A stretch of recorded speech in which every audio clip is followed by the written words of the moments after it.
conference to address the press of the front burner in Nigeria today,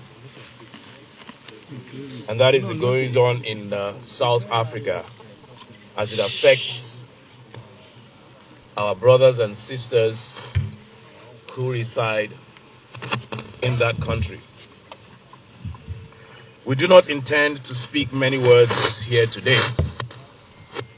Time for speaking has long passed, and the time for action has arrived upon us, with a fierce urgency demanding nothing less than our total commitment to revoking the old arrangements that have made such abominations against our people possible.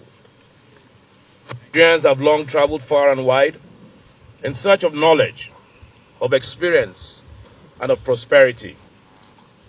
As we have traveled, we have opened also our borders to those who seek their greener pastures here.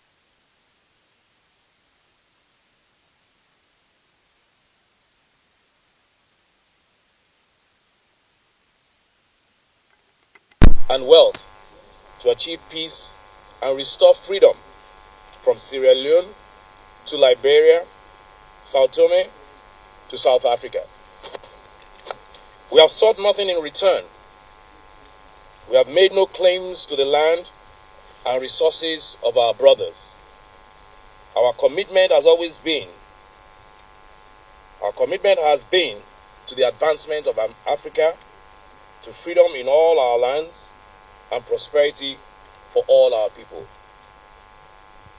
Yet today, and too many a time, we are called to stand as pallbearers, bringing home to burial the bodies of our brothers and sisters, our fathers and mothers, our children, savaged and decimated.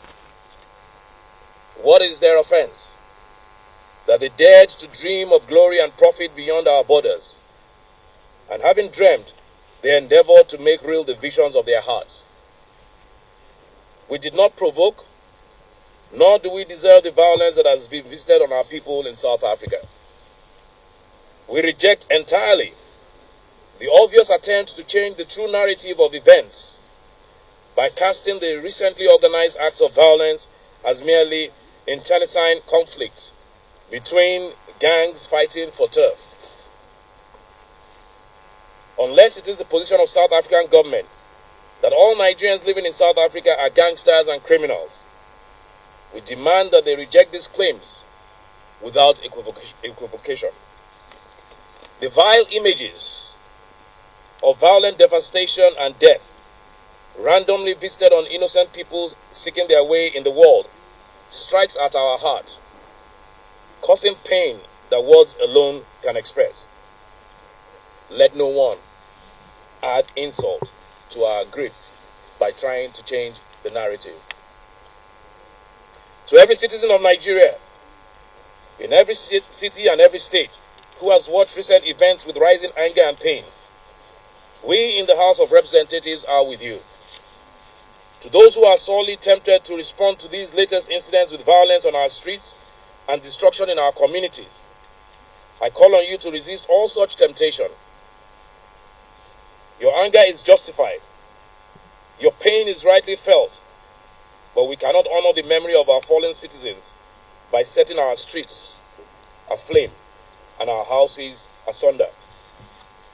We will achieve nothing by destroying businesses that employ our people and provide a living for our families.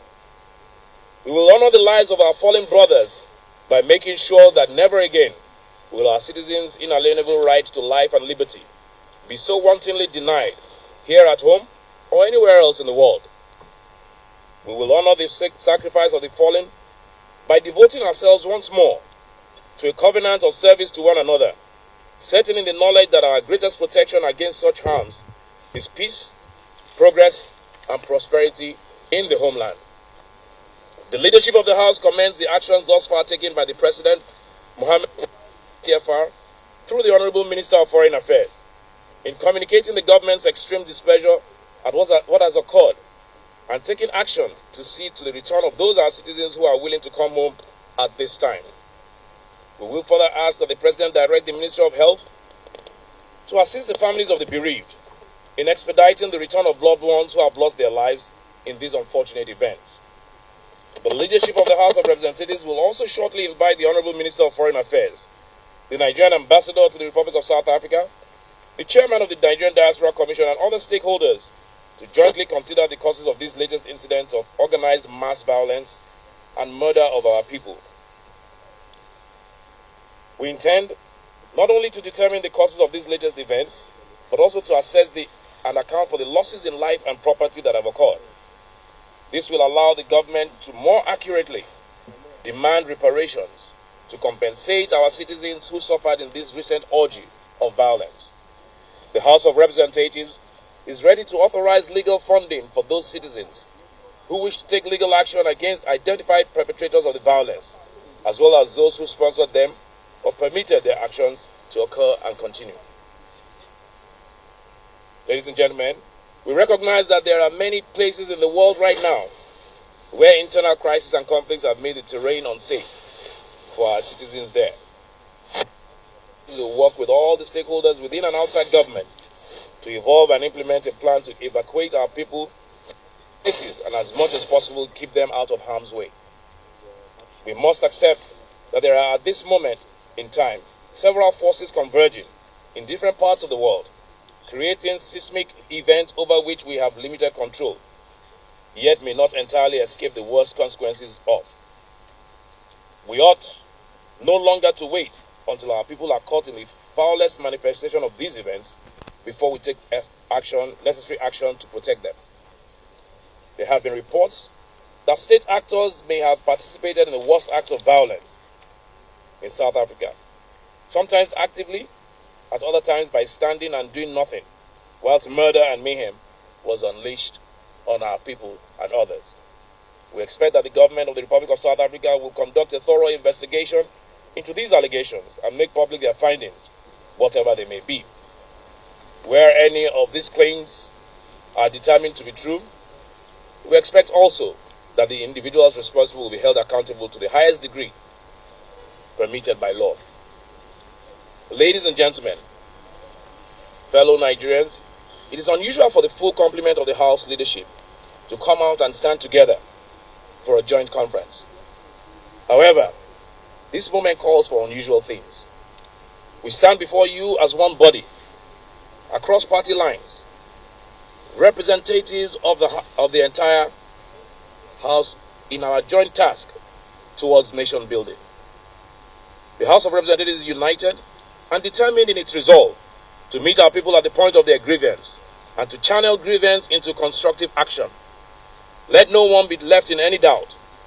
We will seek and we will obtain, by whatever means available, due restoration and recompense for all that has been lost in this latest conflagration and all the ones that have come before us.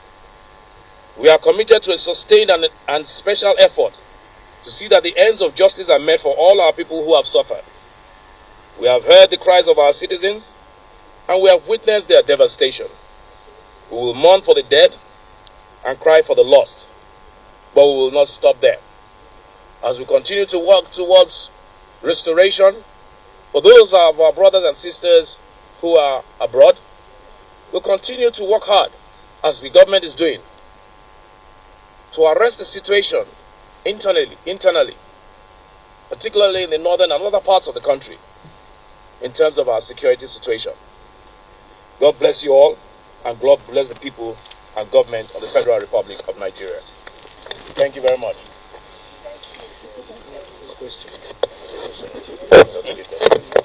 Thank you very much. I understand.